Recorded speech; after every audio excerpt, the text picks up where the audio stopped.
m'appelle Marianne Doncereau, je suis montréalaise et je suis formée d'abord comme comédienne, diplômée de l'École nationale de théâtre en interprétation en 2014. Et puis rapidement, l'écriture est venue se frotter un peu à ma carrière d'actrice et puis depuis c'est un peu indissociable pour moi. Je suis une créatrice aussi dans la vie, un peu touche à tout, donc je fais de la traduction, je travaille également pour les jeunes publics et aussi parfois comme médiatrice culturelle, donc j'ai une pile de chapeaux empilés sur ma tête comme bien des artistes.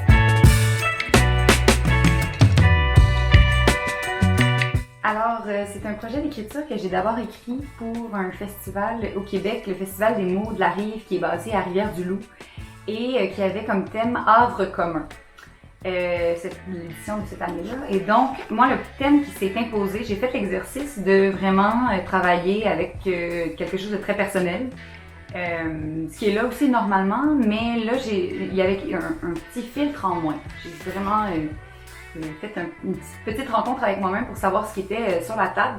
Et puis, ça m'a étonnée, mais le sujet s'est imposé de lui-même. Et j'ai décidé de parler de cycle menstruel, de menstruation. Et je me suis rendu compte que c'est un sujet qui est peu exploité en théâtre et qui est encore très tabou, en fait. Et donc, voilà.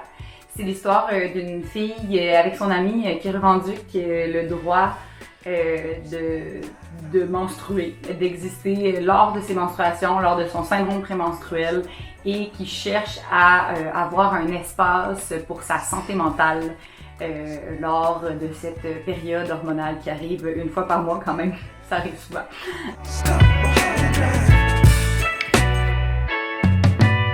Je pense qu'on en a long à dire et c'est ce que je me suis rendu compte en commençant l'écriture. Normalement, j'ai plutôt des dialogues succincts et là, ma parole est vraiment libérée. Il y a énormément de tirades. C'est une longue conversation et donc, il y a d'abord l'idée que mes personnages doivent purger une espèce de honte, un stigma immémorial d'abord. Donc, il y a vraiment cette chose dans mon travail qui est omniprésente en fait en début de pièce, de sortir le méchant. Et pour ensuite se rendre à l'utopie. Qu'est-ce que ce serait un monde fait pour les femmes? Qu'est-ce que ce serait un monde inclusif? Qu'est-ce que ce serait un monde où la santé mentale est une valeur de société, la santé hormonale? Et ça, c'est vraiment vers la fin de la pièce que j'ai envie de l'explorer, à quel point une utopie, ça peut inspirer le réel, parce qu'une utopie en soi, c'est pas viable. Mais qu'est-ce qu'on peut prendre de la fiction, du rêve, de l'imaginaire?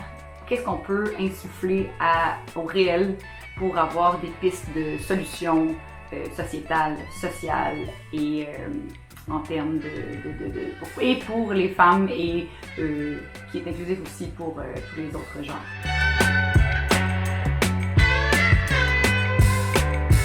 Ben moi, le féminisme, c'est pas parce que le mot féminin que ça concerne pas les autres personnes, évidemment. Donc, effectivement, et je pense qu'il y a une parole à libérer. Souvent, quand je présente mon texte, même moi, je suis gênée de dire que j'écris sur une menstruation. Donc, c'est dire à quel point il y a un préjugé. C'est dire à quel point j'ai peur de comment les gens vont me regarder.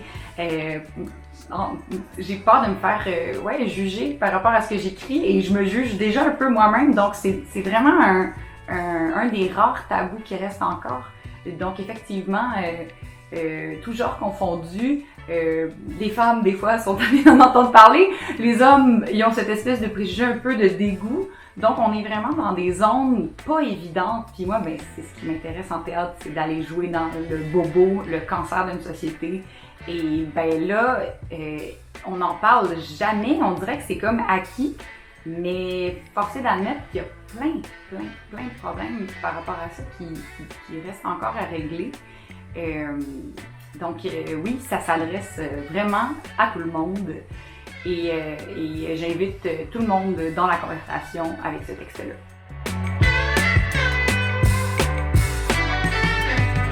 Je suis attachée à Limoges parce que c'est la première ville européenne dans laquelle j'ai été invitée à présenter mon travail, donc c'est certain que j'ai un petit lien d'attachement.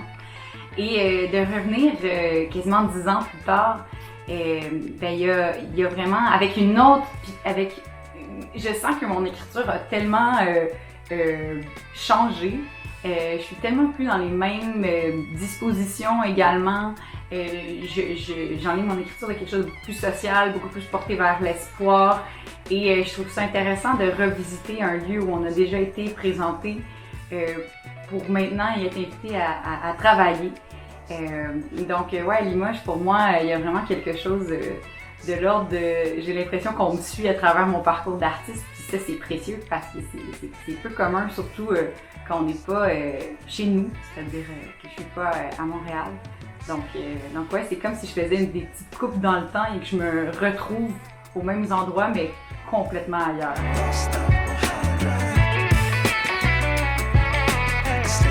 Absolument, oui.